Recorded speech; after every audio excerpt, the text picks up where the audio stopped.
Morning, Black World.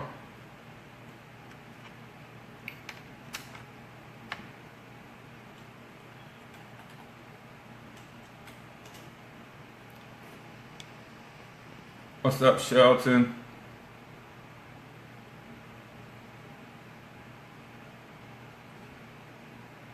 Jamila, good morning. Good morning. You guys got to forgive me. I am, man, I overslept. I overslept. So let me set the show up for YouTube real quick.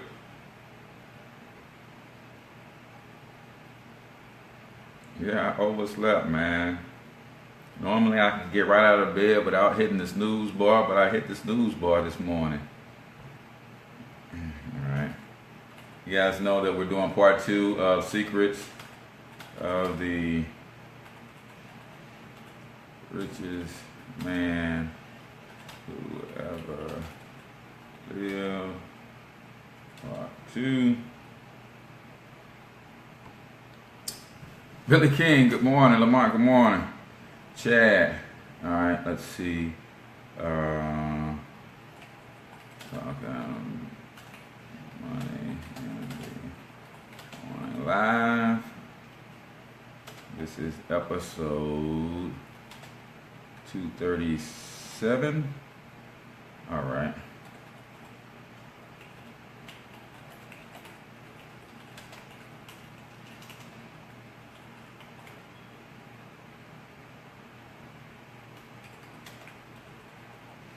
All right, so I'm just gonna go there and just go ahead so we can start the show. My bad, y'all. My bad, y'all. All right. There we go. Theme music up. And ready. There we go. Yes, sir. Periscope is ready.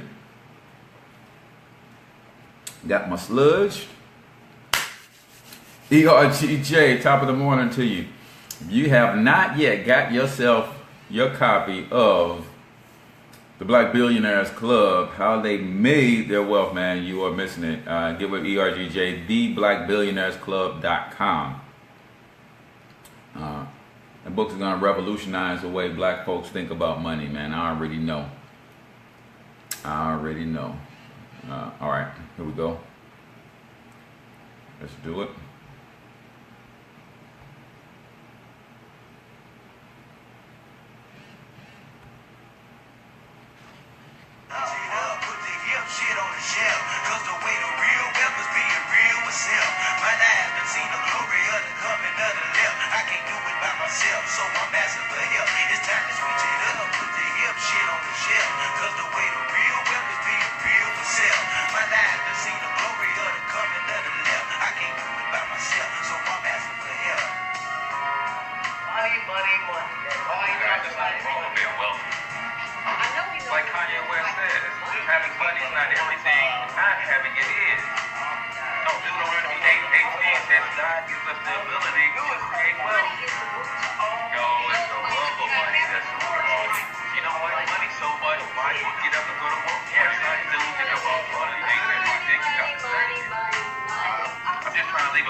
Good morning, and welcome to Talking Money in the Morning Live with your main man, H. Cortez, the one and only financial health mentor to the black community, everybody's favorite followpreneur, where I do my absolute best to bring practical, proven wealth building strategies to working men and women all over this great nation of ours. It is truly an honor, privilege, and a blessing to be able to come to you live and direct from the Black Wealth Movement studios here in St. Louis, Missouri, guys.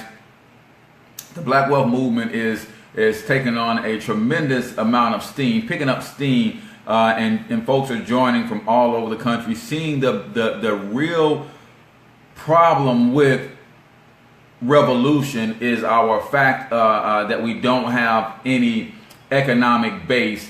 And what the Black Wealth Movement does is it helps you develop your economic base as an individual, and then we can come together and pool those resources as a collective economic base to move our agendas forward. So if you want to know how to study and learn capitalism, how to start your own business in the financial education space, we got you.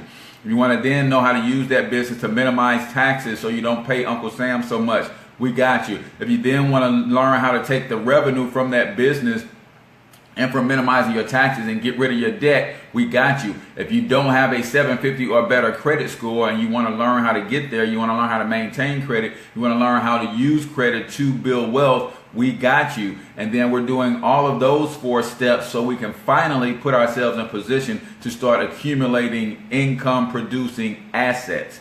If that's you, we got you, right? We can get you started for just $10, and then it's $35 per month to maintain your membership. The collective consciousness alone, the people that you will be involved with, our individual talents that we're pooling, that's worth $35 a month in and of itself. But then you add to that, you have your business, you have tools, resources, and a game plan to build wealth. It doesn't get any better than that. So if that's you, text the keyword phrase Black Wealth Movement to 314-874-6887, or jump in my inbox, jump in my DM if you're on watching this on Periscope, or just leave a comment if you're checking us out on YouTube. Speaking of which, do me a huge favor, go ahead and invite your followers and share this out to Twitter if you're watching this on Periscope. If you're checking this out on YouTube, go ahead and hit the subscribe button if you haven't already subscribed to the channel. And then copy the link to today's show and share it on your favorite social media timeline, whether it's LinkedIn, Instagram, Twitter, wherever you like to share things. And you guys on Facebook know I love you. Go ahead and do the same thing. Share, give me the likes and the thumbs and the hearts and all that kind of stuff. That means something to Facebook. That lets Facebook know that we have a quality program so that you can we can compete with the ratchetness that's out there. The reason World Star and all that junk stays in the top of your news feed is because it gets a lot of engagement. People are liking, commenting, and sharing that stuff like crazy. We've got to do the same thing with the good stuff. We got to like, share, and comment and push this stuff out like crazy too, so we can compete with that foolishness that is out there. So for those of you who are new to the show, I'd like to let you know exactly who this show is for. This show is for risers and grinders only, man. You got to be ready to get up, get out, and get something here in America. And if that's you, this is your show, right? If you are about building a legacy for your family, yes, you're talking about doing the right sacrifices so that your future generations don't have to, yeah, this is your show. Right? On the other hand, who is the show not for? If you are that eternal bump on the log, that eternal pessimist who's got a problem for every solution, this is not your show. If you're the kind of person that has that weird relationship with money where you think money is evil, capitalism is a dirty word, this ain't your show, man. What you got to realize, if you don't put money in its proper perspective and you got that kind of relationship with money, you will tend to repel money away from you instead of attracting it to you. And everybody who's on this show is attracting wealth to them. Prosperity, peace, creativity, all of that stuff, man. Wealth is about an abundance of resources. Money is just a single resource. When we're talking building wealth, we're talking about building abundance of resources. So if you're not about that life, you can exit stage left, and I promise we won't miss you. And like I tell you each and every morning, if you've never seen a future billionaire before, yes, that's billion with a B, 2027, it's going down. I want you to take a screenshot, jeez, and watch me work, because it's going down, man. It's going down. So today we're on part 2 of our study of King Solomon. We're going through this book, Secrets of the Richest Man Who Ever Lived. This is a Mike Murdoch book, and he just kind of breaks down some of the attributes of King Solomon in 31 parts. We're on part 2. We're on number 11 through 20, and then we'll finish up with part 3 tomorrow. Good little read. So again, it's Secrets of the Richest Man Who Ever Lived, 31 Master Secrets from the Life of King Solomon. So if you missed yesterday's show, go ahead and you can find it on my timeline yesterday. And we did the first 10 principles, but today we're going to go through 11 through 20, right? So number 11, right? We're talking about principles and the secrets of one of the richest and most wise men who ever lived. Number 11 is King Solomon kept a detailed schedule. He kept a detailed schedule. Now, this is literally something that I need tons and tons of help with, right? I, for the most part, do more by 9 a.m. than most people do all day, right? And I've never served in the Army, right? Peace out to all my veterans and active duty folks, right? I literally do most before 9 a.m. than most people do all day. But I could be more effective and more efficient if I really studied time management. I know for a fact I could. If I really got a hold of my time management, I'm serious. I know that I could really do even more, and that's scary. That's scary for somebody who grinds as much as me, somebody who is as productive as me. It's scary to think about the fact that I could get even more efficient. I can be even better if I got my time management under control. So if that's you, let's hold each other accountable to being better with our time management, because everybody has the same 24 hours in a day, but not everybody is equally as productive. Not everybody is equally as successful. And the reason is because some people choose to do other things with their time. Right? So if your aim is to be great at anything, you're going to have to manage your time extremely well, and you have to be serious with time management. And I've got to get better. I know that. So number 11, King Solomon kept a detailed schedule. Right? Number 11. Number 12. This is also a good one, right? And I know I need some help here. Number 12, King Solomon negotiated everything. He negotiated everything, right? King Solomon negotiated everything. How many of you guys negotiate everything? Or when somebody just tell you this is what it is, you don't challenge them on price, you don't challenge them on benefits, you don't challenge them on features or nothing. You just, and that's me. If somebody tells me this is what it is, I just say okay, right? But King Solomon negotiated everything, guys. Even in retail stores and things of that nature, do you realize that a lot of times just by asking, man, is this the best price? Just by asking is can you throw something in with this to sweeten this deal? Sometimes you can even say it jokingly, and an employee say, "Oh, well, I'll give you my employee discount if you go ahead and make the purchase." Right? Negotiate everything. Everything is negotiable. You have to understand that first. And then you got to be willing to ask at all times for a better deal, a better price, more features, something added, throw something else in. There's nothing wrong with any of that. When you're exchanging time, when you're exchanging money, even if you're bartering, you're exchanging service for a service. There's nothing wrong with negotiating every aspect of the deal. So number 12 is negotiate everything. Chances are you can always get a sweeter deal just by simply asking. And then what if you can't? You ain't lost nothing. You just ask a question, right? But if you're going to negotiate everything, be prepared to follow up when you get a certain answer, because sometimes when the price starts going down, you get them on the rope, so to speak, and you can get a little bit more for just by continue to ask, haggle, and negotiate. Don't forget the S in MSRP. Don't forget the S, right? That is correct. So the S in MSRP is suggested. That is the manufacturer's suggested retail price.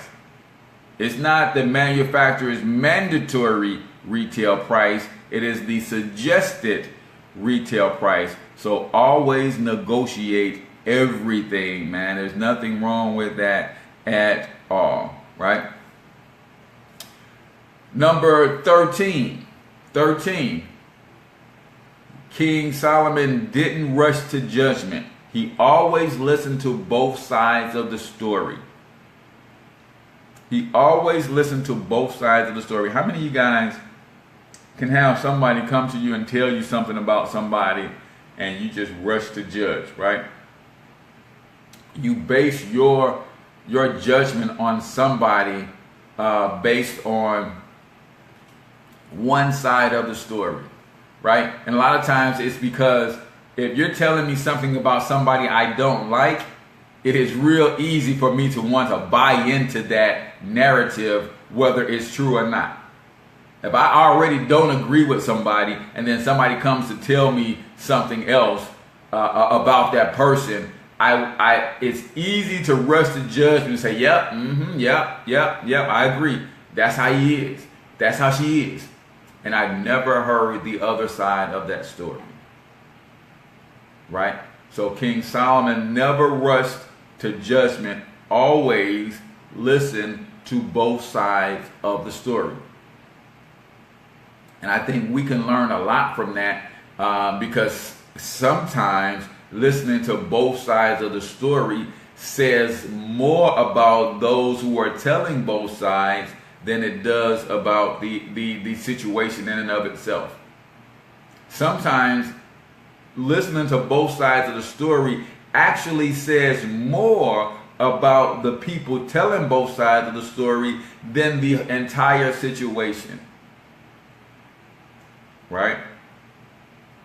Because you can start to discern from certain people, it's like, hey, this is actually a part of this person's character. They're quick to come and tell something about somebody else when they have all these character flaws themselves.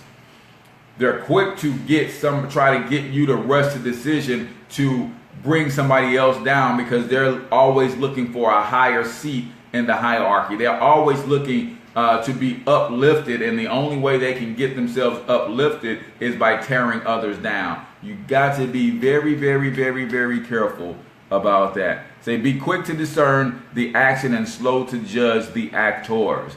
Be quick to discern the action and slow to judge the actors. That's good stuff, Robert. That is good stuff from my man at Planting Future Games, Financial Education. Yeah, so you have to be careful about that and recognize that if that is part of somebody's character, if somebody has a habit of repeating negative stories about other people, you might want to be careful about that person. If they have a habit of exaggerating and blowing out of proportion and sensationalizing the negative about other people, you might want to be careful around that type of person, right? Not saying that we all don't gossip, not saying that we all don't pass information along from one to another. But if that is your habit and the way you present the information every single time is in a negative light, as in to tear that person down, that's a problem. That's a problem, right? Appreciate the blue hearts. Kelly Williams, appreciate that. If that is if that's how you operate, that's a problem. And I will be honest, I cannot have those kinds of people around me. He said discernment is the key. These people don't even know and refuse to recognize their own negative traits. Yeah, that is a problem. So if that's where you are with who you are, then you're not the type of person that I like to be around, right? Bonus, if the actions are consistent, then they judge themselves right. So if those kinds of people, if that is their MO, then you got to recognize that and just say, you know what, I might not need you in my camp at all if this is just how you operate on a regular basis. Not to say that we all can't get emotional, and not to say that we all can't get in our feelings and do some of this stuff from time to time. But if that is your MO, yeah, we can't deal. We can't deal. You'll end up being the next negative story if you're not careful. Absolutely right, Sheldon J. Right, so that's number 13. Always listen to both sides of the story. Number 14. King Solomon insisted on detailed contracts. Right? Detailed contracts. In other words, he was serious about his business. See, King Solomon didn't do business. He was serious about his business. He insisted on detailed contracts. He was serious about his business. It wasn't I'm going to do this for you, King, and I'm going to help you in this area. put that in writing and spell out all the details, not just some of the details, all the details, right?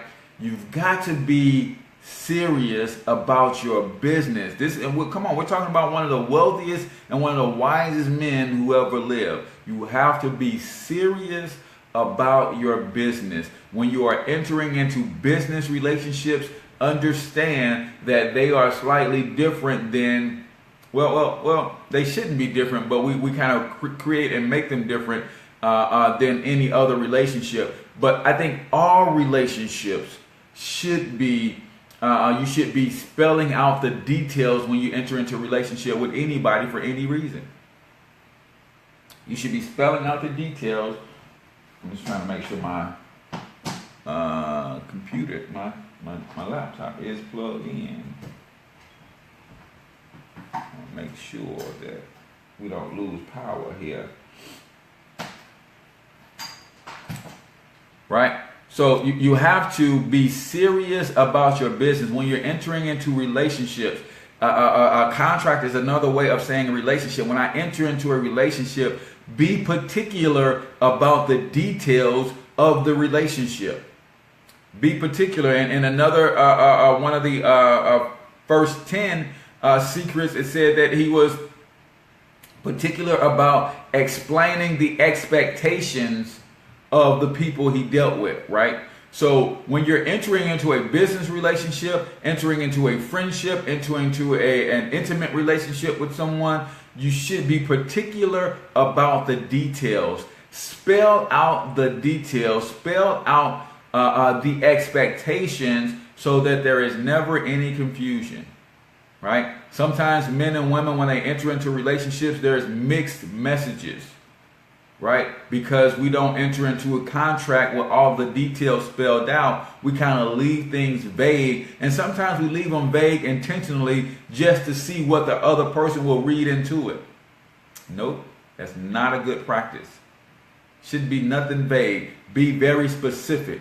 Leave nothing to chance. Very specific. Hey, here is the expectations of this relationship. Here is what I'm trying to get out of it. Here are my intentions clearly laid out, and this is where we're starting. And okay, if something else changes, then we will come back and we will amend the contract, right? You will come back if something changes, right? Man and woman enter into a business relationship. Business relationship starts to develop into a platonic friendship. Platonic friendship starts to develop into an intimate relationship. Well, guess what? When it goes from business relationship to platonic friendship, you need to amend that contract. You need to amend that contract, because a business relationship and a platonic friendship may have different benefits and features. So you need to amend that contract and spell that out. Here's what I think platonic friendship is. Here is the lines we don't cross as platonic friends. And the other party needs to do the same, and you agree. Peace. We're platonic friends in a contractual relationship because we spelled out the expectations for both. Platonic friendship elevates to an intimate relationship. It's time to amend that contract, right? Here is what an intimate relationship means to me. Here are the benefits. Here are the do's and don'ts. Here's the lines that we will cross. Here's the lines that we won't cross. The other party does the same. Now you've entered into an intimate relationship with clear expectations of what it is and what it is not.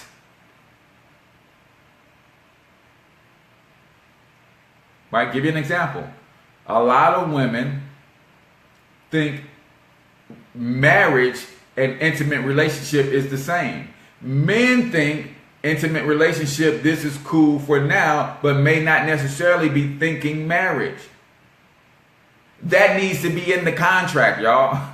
When you amend the contract and go to that level, that should be in the contract, whether or not marriage is even on the table.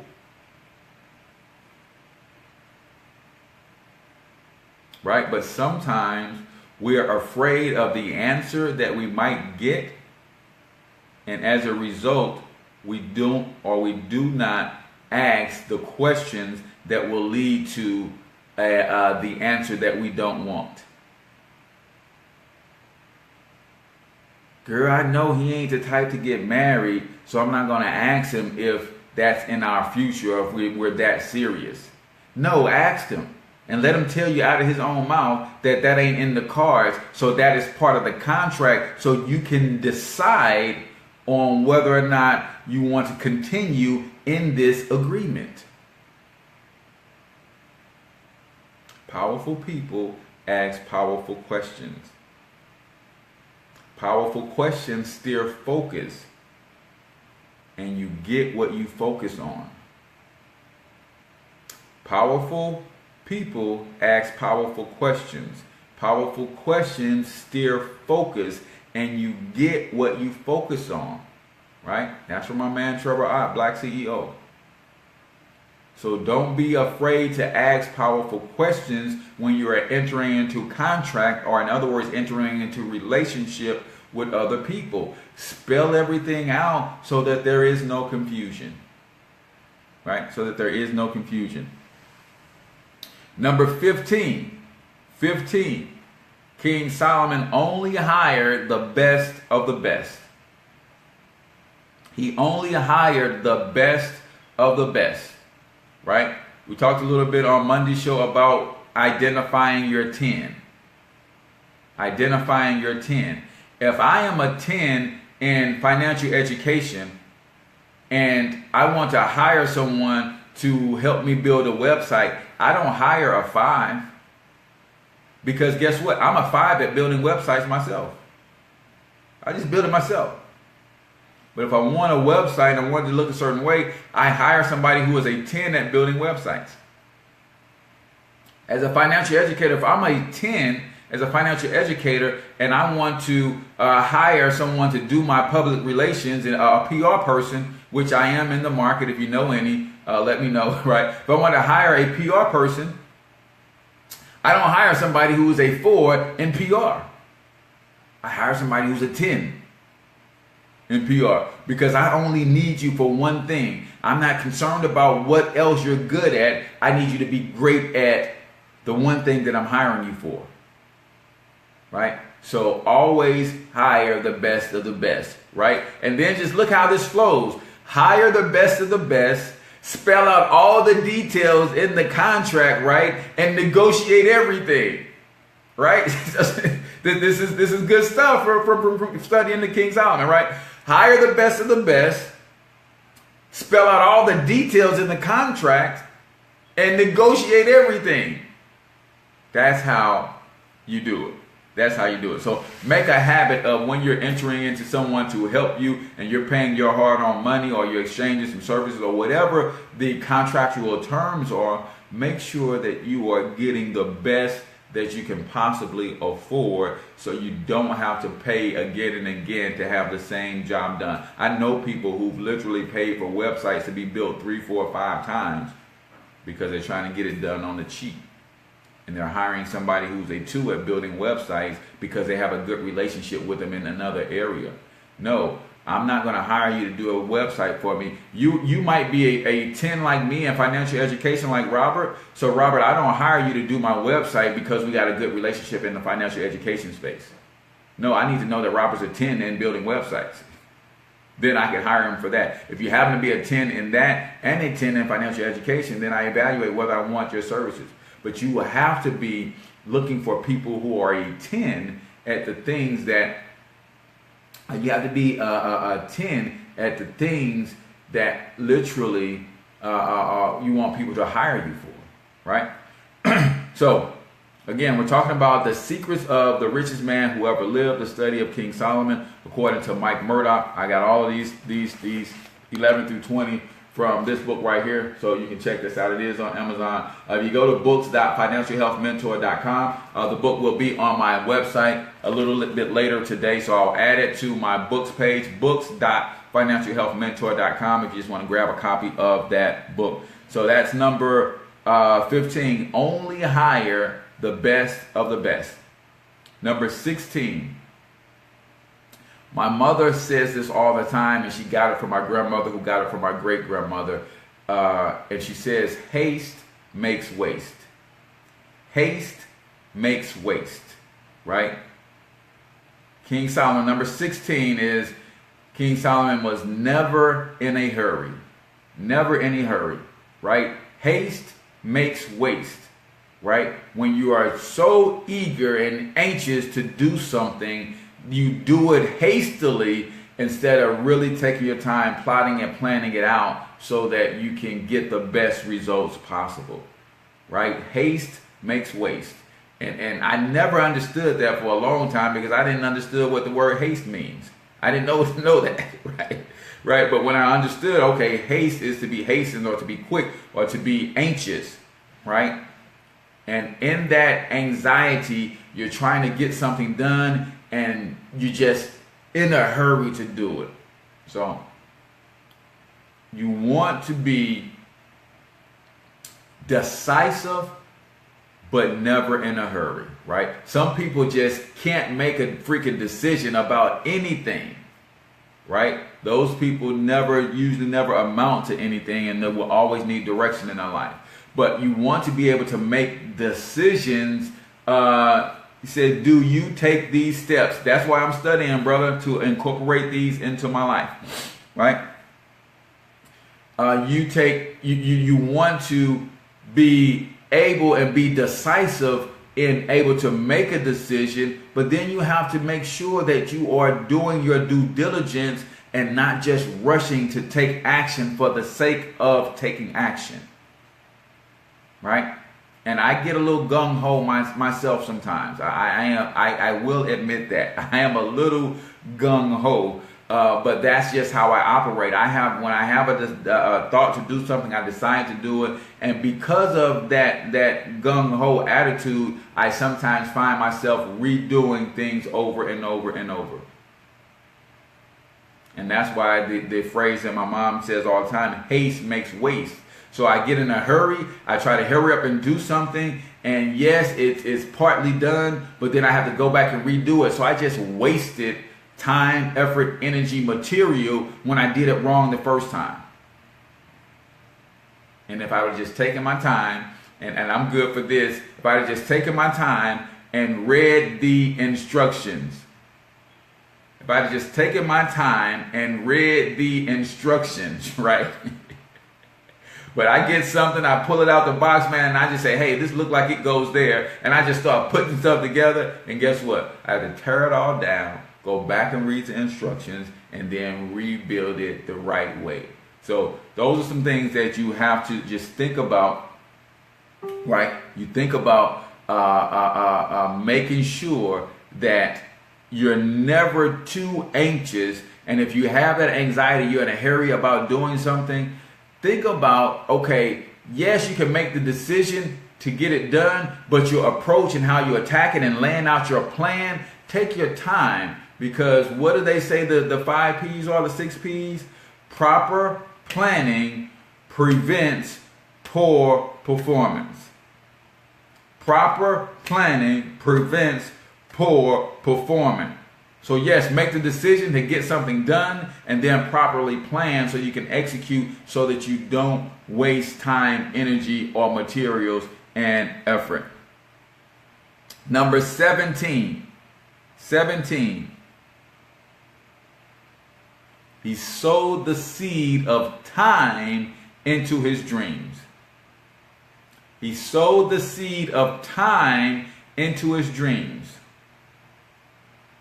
Right? This is a good one, man. We might hang out here for a while. This is a good one. Number 17, he sowed the seed of time into his dreams. How many of you guys know people that the only thing they sow into their dreams is hot air?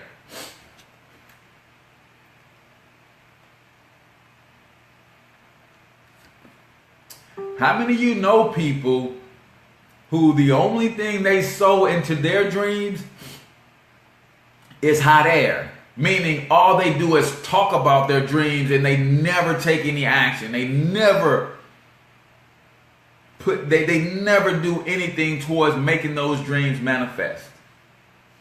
Appreciate the pink hearts. Appreciate the pink hearts on Periscope. I know tons and tons of people, man, that got some wonderful ideas, got some great plans, And I'm thinking to myself, like, man, yeah, that could be really successful. That could be a win for you. And then next year, we have the same conversation. The year after that, we have the same conversation. The year after that, we have the same conversation. I'm like, dude, ma'am, lady, brother, sister, why aren't you putting any effort and action towards making this dream a reality? Why aren't you putting forth the necessary action to make this dream a reality? I know tons and tons of people like that. So you have to sow the seed of time, energy, and effort into your dreams. Once the vision is given to you, right? Once the vision is given to you, if you heard, I saw my on my fan page, Trevor Ott was talking about this at a women's conference for the women black CEOs, and he talked extensively about vision, right? He says visions don't come from you, they come to you. Vision don't come from you, they come to you. But when they come to you, you have to be willing to take action steps to execute those visions. You have to execute on those visions, right? So you have to sow the seed of time. Yes, the vision comes to you. You study it out. You plan it out. You see what it can be. And then you start taking the necessary actions of putting your plan together in place. You put that plan together in place. You break the plan up into bite-sized chunks, a daily action plan, and you take steps towards manifesting that plan each and every day. Your dream don't come to manifestation if you but only talk about it. You've got to execute. You've got to execute. So King Solomon is good at sowing the seed of time into his dreams. He just takes time to make his dreams manifest. Take action every day, right? And what happens is, if you can if your dream is big enough and you really allow it to get in your spirit, then your entire lifestyle you create around that dream. So almost every step that you take day to day is building onto that dream, right? How would you like to have your dream or vision so entrenched in you that literally every single step you take is laying another brick to the building of that dream? That's where I am right now. Every step that I take is adding another brick, another layer, another wall, another relationship, another something towards the manifestation of my ultimate vision, my ultimate dream. But if you only talk about your dream and never take action, then stop daydreaming. Because that's all you're doing.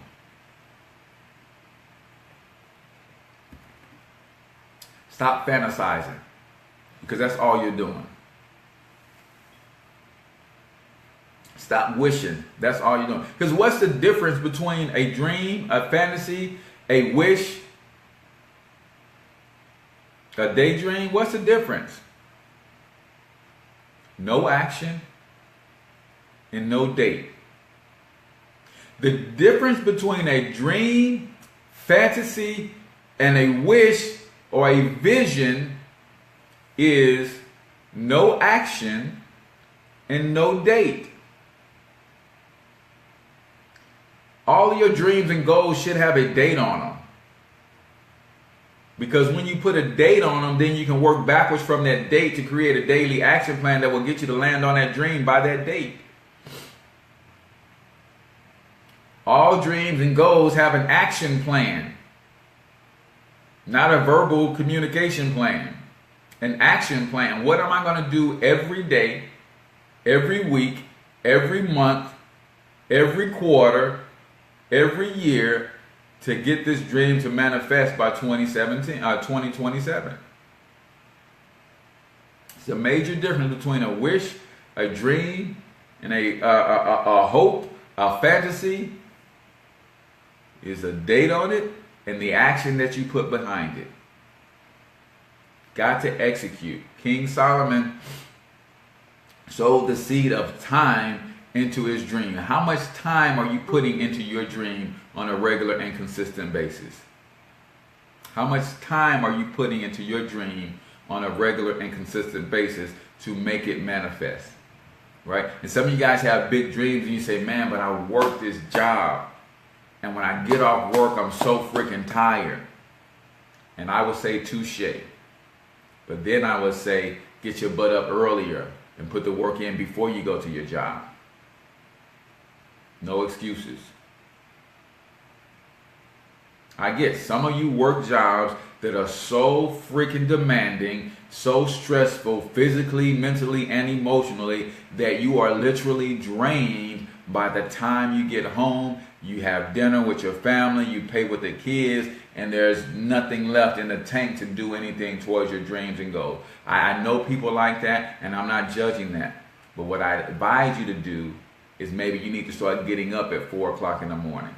Maybe you need to start getting up at 5 o'clock in the morning and working 2-3 hours on your dream before you go to work. No excuses. No excuses. Right? So, number 18. 18. King Solomon confronted his adversaries. Now, this is funny for me to talk about, right? You're talking to one of the most non-confrontational people on this planet, man. I don't want no confrontation with nobody. I'm just an easygoing dude. Stay in your lane. I'm going to stay in my lane, and we got no conflict, right? This dude is, but you cannot be unwilling to confront your adversaries.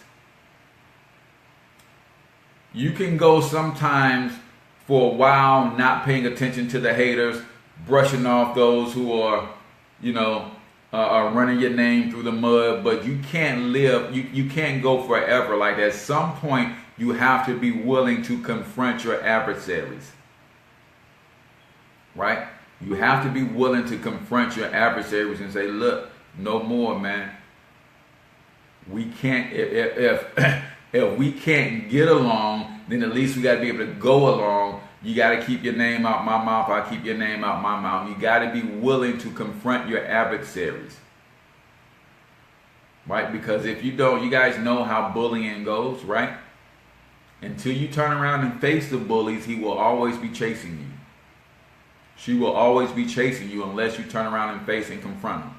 Now, you might turn around and face and confront them and they might knock the snot out of you. But you got to get to a place where you're no longer running. You're going to have to knock the snot out of me every day because I'm not running. I'm going to confront you every single day. Right? You have to get to a place where you become comfortable at confronting your adversaries. I'm the guy who lets everything slide, right? Well, at some point, I got to get to a place where you can't let everything slide for the sake of being politically correct, for the sake of setting an example for your children. Sometimes the example for your children need to be them seeing you stand up for yourself. Right? So you got to be willing to confront your adversaries, right? And there's nothing wrong with that. Like they say, there's a saying that they say in the hood: if you don't start none, it won't be none. But if you start some, just know you got to bring a little to get a little. You got to bring a little to get a little, right? My wife said I can't cuss on the show, so y'all know what I'm saying. You got to bring some $A double dollar signs to get some $A double dollar signs. And you got to be willing to stand up and confront your adversaries to protect the things that you are building, to protect your dream. Right? And there's nothing wrong with that. Number 19.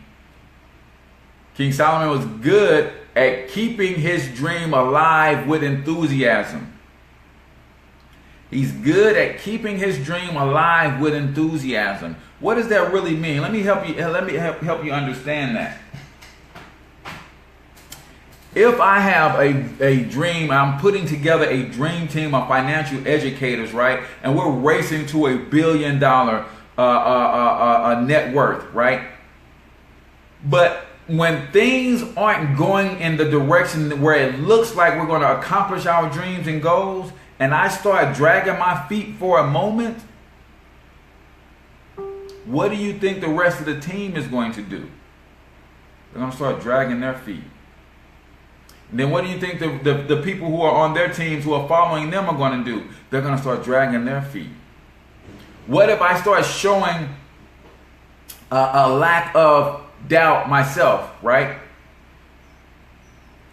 If I don't stay enthusiastic about the dream and the vision and the mission and continue to spell that out to the team and to those who I'm working with, if I don't stay fired up about what I have going on in my life to get me to where I want to be, those who have bought into the vision, those who have bought into the dream will fade away. And all dreams have a lifespan. All dreams have a lifespan. And if you want to, the fastest way to get your dream on life support is to remove the enthusiasm, passion, and fire from a dream. I guarantee you that dream instantly goes on life support. Enthusiasm is the lifeblood of your vision and dream.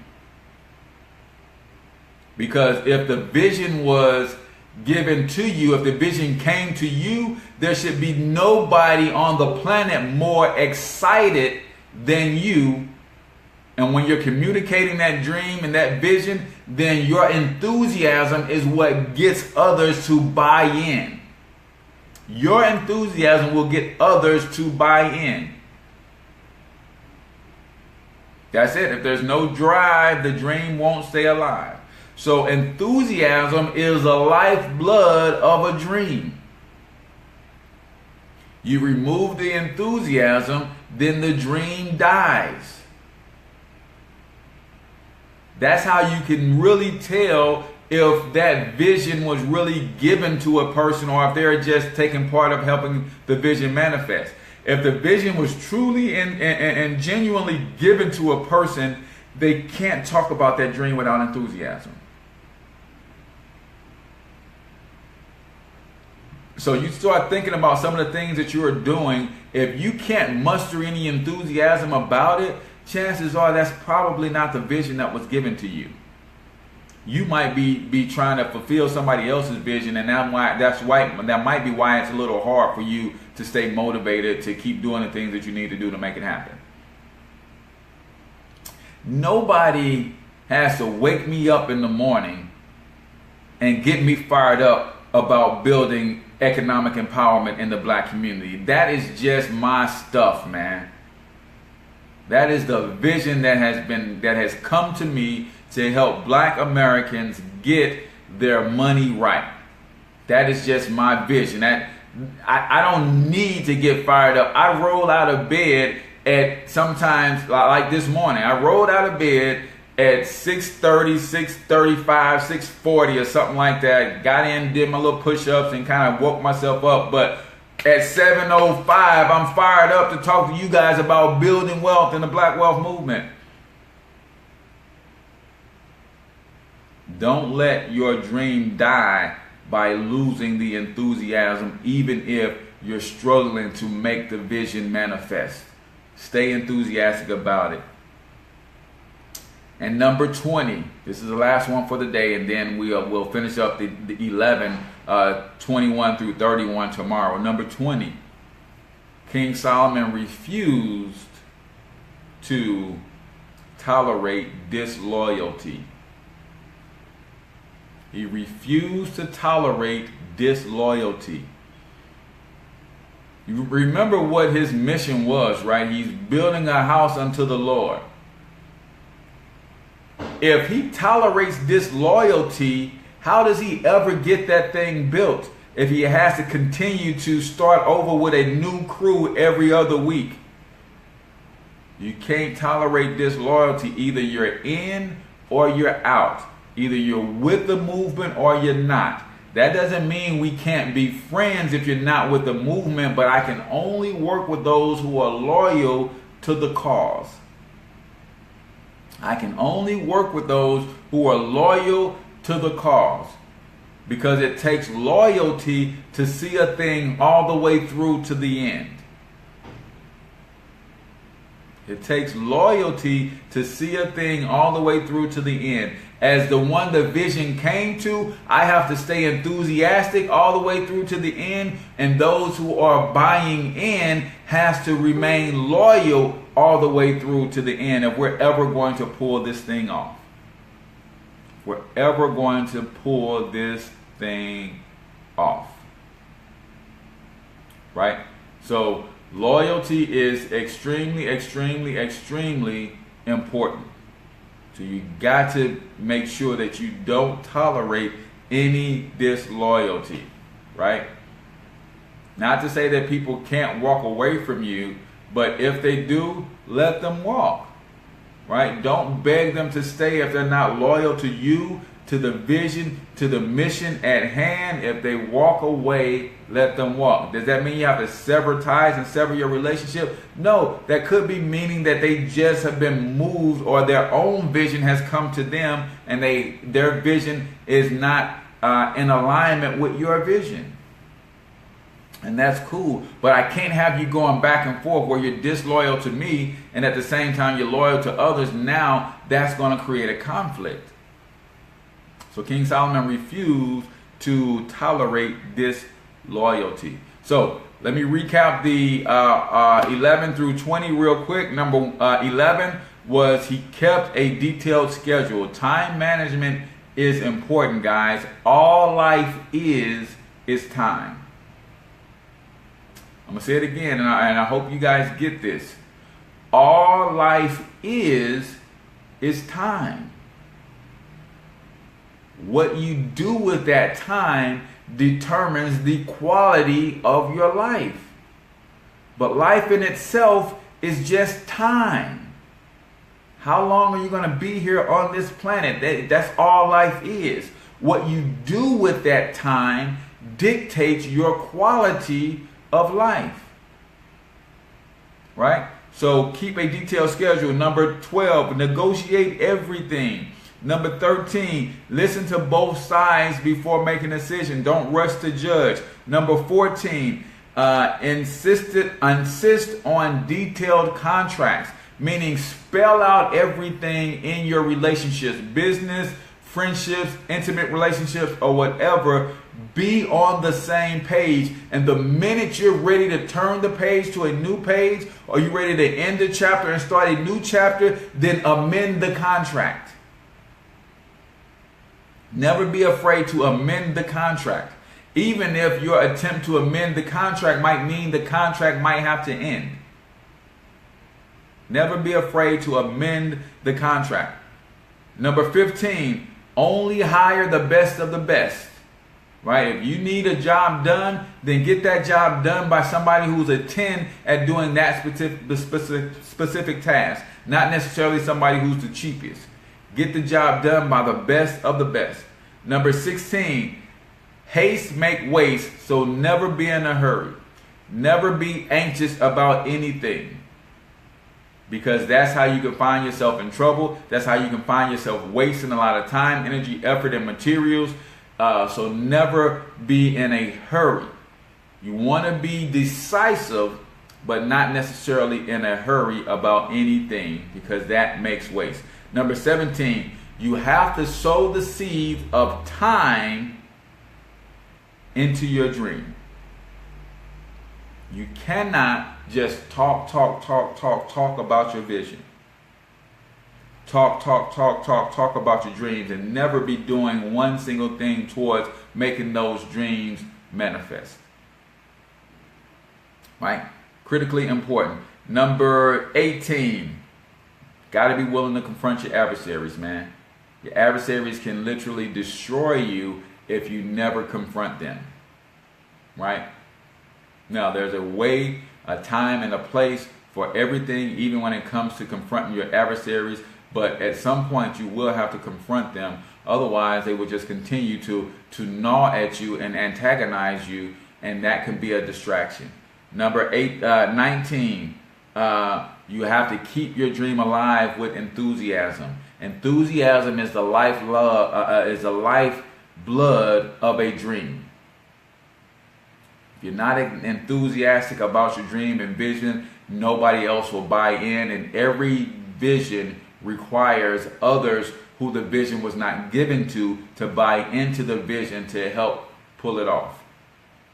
But if you're not enthusiastic about it, nobody's buying in, and you'll never be able to accomplish the mission. Number 20 is never tolerate disloyalty. Either there is no in between. Either you're with me or you're not. And that don't mean you have to be with me, building with me every single day, but you can be with me, and I can see you once a month and we build, and you can go do your own thing, and I can see you a month later and we can build. Either you're with me though or you're against me. That doesn't mean we have to communicate and hang out in every day, but I need to know that you're with me. You're with me. If you're not with me, that's cool. That don't mean we have to be enemies, but I just know that you're not with me. There's nothing wrong with you not being with me and us not being enemies at the same time. I have a lot of friends who are not with me. We're still friends, they're just not with me. And they can say the same thing about me. Hey, Cortez is my dog, he's just not with me. Because our lives are on separate tracks. But that is still my friend. Right? So with that, I'm going to wrap up today's show. Tomorrow we'll wrap up the last in this series. I appreciate you guys tuning in. Again, if you haven't checked out the Black Wealth Movement yet, go to www.blackwealthmovement2017.com, or you can text the keyword phrase to Black Wealth Movement at 314-874-6887 to learn more about what it is that we do and how we do it and how we can help you transform your personal financial life. And I believe if we have enough people in the black community getting on a solid financial ground, then we can collectively come together and help get the community as a whole on a solid financial ground. Always remember, we need economic empowerment and community development, but we can't develop the community without capital, and we can't empower the people in the community unless we educate them financially. So that's the goal of the Black Wealth Movement. You can join us today for just $10, then $35 per month. Get more information, text me, inbox me, or get in touch with me. I will share with you what it is that we do and how we do it. And you can join again today for just $10. So I'm your main man, H. Cortez, the one and only financial health mentor to the black community. Until I talk to you guys tomorrow, I want you to get your money up, because you absolutely can do it. Peace out, y'all.